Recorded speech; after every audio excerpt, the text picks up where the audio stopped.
जायचं आहे किंवा ज्यांना कामाने मुंबईला जायचं आहे त्यांच्याकरता हा रस्ता नाही आहे. मी तुम्हाला सांगतो, लातूरच्या औद्योगिक प्रगतीचा महामार्ग हा लातूर मुंबई मार्ग होणार आहे. हे आजच सांगतो.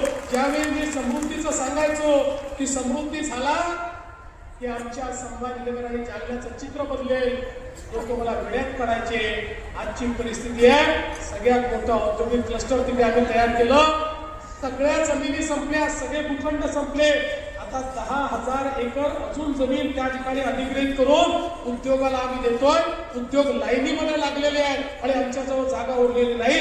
ती स्थिती मला या ठिकाणी लातूरची बघायची आहे आणि म्हणून हा महामार्ग आपण तयार केलेला आहे. बंधू भगिनींनो, खऱ्या अर्थानं मी आपल्याला एवढंच सांगण्याकरता आलो आहे, लातूरचा विकास हे एकमेव आमचं ध्येय आहे. आज ही जी महानगरपालिका या ठिकाणी आहे, या महानगरपालिकेच्या माध्यमातून एक अतिशय उत्तम अशा प्रकारचं लातूर आपल्याला तयार करायचं आहे. आणि संभाजीराव, आपण खूप योग्य मागणी केली.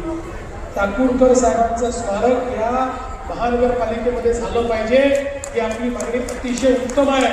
आणि त्याकरता तुम्ही स्मारकाचा आराखडा बनवून राज्य सरकारकडे पाठवा.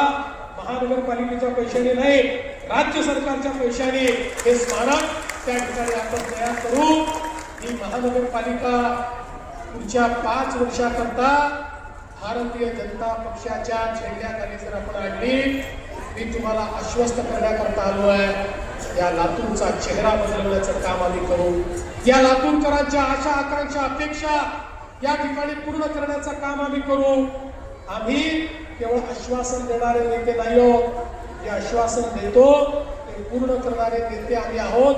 आमचा ट्रॅक रेकॉर्ड आहे. तुम्ही बघा, विधानसभेच्या निवडणुकीमध्ये एक प्रचंड मोठं बहुमत मिळालं. एकट्या भाजपला 137 जागा मिळाल्या. लोक म्हणायला लागले, या भाजपवाल्यांना आता इतक्या जागा मिळाल्या की आता हे भाजपवाले लाडकी बहीण योजना बंद करून टाकतील. लाडक्या बहिणींनो, आता 1 वर्षापेक्षा जास्त काळ झाला लाडकी बहीण योजना बंद झाली नाही. आणि तुम्हाला सांगतो, जोपर्यंत तुमचा देवा भाऊ मुख्यमंत्री आहे, लाडकी बहीण योजना बंद होणार नाही. तर या निमित्ताने मला आमच्या सगळ्या नेत्यांना सांगायचं आहे, आता ताई, आमच्या लाडक्या बहिणींना केवळ लाडक्या बहीण ठेवायचं नाही आहे. आता माझ्या लाडक्या बहिणींना तुम्हाला लखपती दीदी बनवायचं आहे. आता मोदीजींनी लाडक्या बहिणींकरता लखपती दीदी ही योजना या ठिकाणी आणलेली आहे. आणि रमेश अप्पा, आपल्या महाराष्ट्रामध्ये ऑलरेडी 50 लाख लखपती दीदी मी बनवून चुकलेलो आहे. आता 1 कोटीकडे आकडा चाललेला आहे. 1 कोटी आमच्या लाडक्या बहिणी या लखपती दीदी होतील. मी पुढच्या वेळेस आल्यानंतर लातूरच्या सगळ्या नेत्यांना विचारणार आहे, माझ्या लातूर महानगरपालिकेच्या क्षेत्रामध्ये किती लखपती दीदी तुम्ही तयार केल्या. या सगळ्या नगरसेवकांना आणि महापौरांना विचारणार आहे की तुम्ही या लातूर शहरामध्ये किती लखपती दीदी तयार केल्या. माझ्या लातूर शहराचा क्रमांक लखपती दीदीच्या योजनेतही पहिला असला पाहिजे. या दृष्टीनं तुम्हाला आव्हान करण्याकरता मी आलो आहे. आणि म्हणून बंधू भगिनींनो, या लातूरमध्ये आपल्याला विकासाकडे जायचं आहे. कोणावर टीका मला करायची नाही, कोणाबद्दल बोलायचं नाही. याचं कारण आमच्याकडे केलेलं सांगायला आहे, करायचं विजन आहे, परिवर्तन करायचं आहे. सामान्य माणसाच्या जीवनामध्ये एक नवीन अशा प्रकारची पाठ आणायची आहे.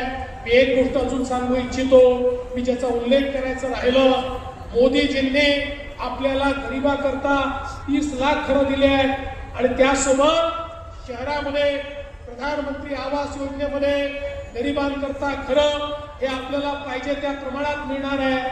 पण आमच्या असं लक्षात आलं की घरं तर आपल्याकडे आहेत, पण झोपडपट्टीमध्ये राहणारे आणि अतिक्रमण करून राहणारे यांच्याकडे मालकी हक्काचा पट्टा नसल्यामुळे त्यांना घरांचा लाभ घेता येत नाही.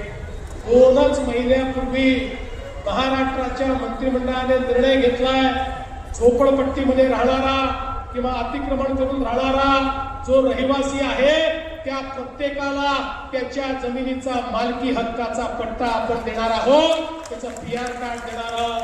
त्यामुळे संभाजीराव, ही महानगर